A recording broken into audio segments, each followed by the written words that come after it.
ঢাকা শহরে নাকি সব সিট সাইজ করে দিব, সব সিট সাইজ করে দিব। যাদের অভিজ্ঞতাই নাই, ঢাকা শহরে একটা সিট কোনোদিন জিতছে তারা? অনেক সিটে তো যাওয়ার মতো থাকে নাই। আর যতটুকু ভোট পাইছিল বিএনপির কল্যাণে। আগামী 12 তারিখ নির্বাচন।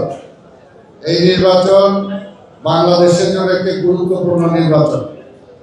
আপনারা যারা আমাদের সাথে আছেন, গত 17টা বছর অনেক কষ্টে ছিলেন, কি কথা ঠিক কিনা?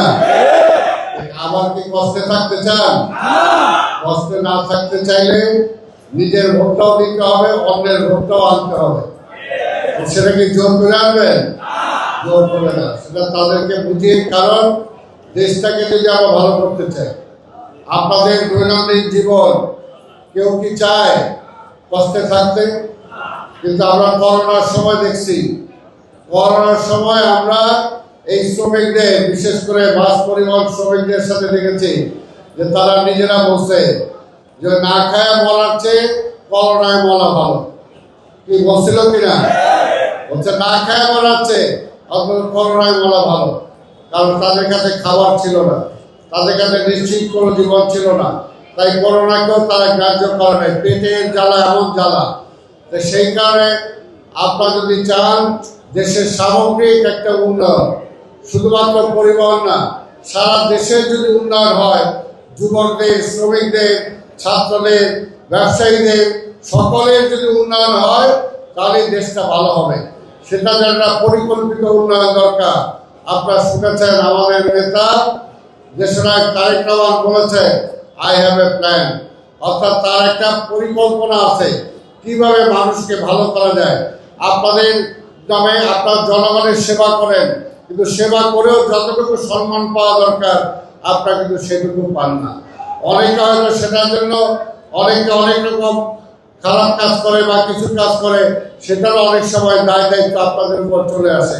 কিন্তু আমরা যেটা চাই, যার যার কাজটা সে ভালোভাবে করবেন, কোনো অন্যায় কাজ কোথাও করা দরকার করবে না। সেই ধরনের একটা পরিকল্পিত উন্নয়ন যদি আমরা করতে পারি, আজকে শ্রমিকদের জন্য যদি একটা ভালো ব্যবস্থা করে দেওয়া যায়, তাহলে তো স্বাভাবিকভাবে যার যার নিজেরা তো কষ্ট করেই বেঁচে আছেন। এমন তো না যে কেউ আপনাকে খাওয়াচ্ছে, কিন্তু আপনার খাওয়াটা জোগাড় করার জন্য রাষ্ট্রের দায়িত্ব আপনার একটা কর্মের সংস্থান করে দেওয়া, রাষ্ট্রের দায়িত্ব আপনার চিকিৎসার ব্যবস্থা করে দেওয়া, রাষ্ট্রের দায়িত্ব আপনার মাথার উপরে ছাউনির ব্যবস্থা করে দেওয়া।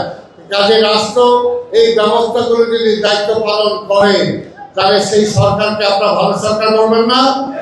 ইনশাল্লাহ সেই ধরনের একটি সরকার। এটা দেখতে হবে। আজকে অনেকে বলে, আরেকটা দল আছে বলে যে আওয়ামী লীগ দেখছেন, বিএনপি দেখছেন, আপনাকে তাদেরকে দেখতে হবে। তাদেরকেও দেখছেন, মুক্তিযুদ্ধের সময় দেখছেন না? তারা কি দেশের পক্ষে না বিপক্ষে? তাহলে আবার তারা বলার এই দেশে কি দেখাবে? আরেকটা বিএনপিকে দেখছেন, আমাদের নেতা শহীদ রাষ্ট্রপতি জিয়া রহমানকে দেখছেন, অল্প সময়ে যে দেশে মানুষ না খায় মারা গেছে, দুর্ভিক্ষ ছিল, সেই দেশের মানুষকে তিনি খাইয়েছেন। আমাদের নেত্রী বেগম খালেদা জিয়াকে দেখছেন যে কিভাবে সে তিনবারের প্রধানমন্ত্রী হওয়ার পরে এই দেশে উন্নয়ন করেছেন। এবং তারই সুযোগ্য সন্তান হলো তারেক রহমান, তাকেও ইনশাল্লাহ দেখবেন যে কিভাবে সরকার পরিচালিত করে। আর ওদের তো পরীক্ষাই হয়নি। আপনাদের এখানে শ্রমিক হন আর যেটাই হন, কাজ দেওয়ার আগে জিজ্ঞেস করে না আগে কোথায় কাজ করছেন? জিজ্ঞেস করে কিনা? তাদের বলে যে ঠিক আছে ওই জায়গায় কাজ করছেন, তো ওদেরকেও জিজ্ঞেস করবে আগে কি করছেন? আগে কিছুই করে নাই। বলে আবার বড় বড় কথা বলে, ঢাকা শহরে নাকি সব সিট সাইজ করে দিব, সব সিট সাইজ করে দিব। যাদের অভিজ্ঞতাই নাই, ঢাকা শহরে একটা সিট কোনোদিন জিতছে তারা?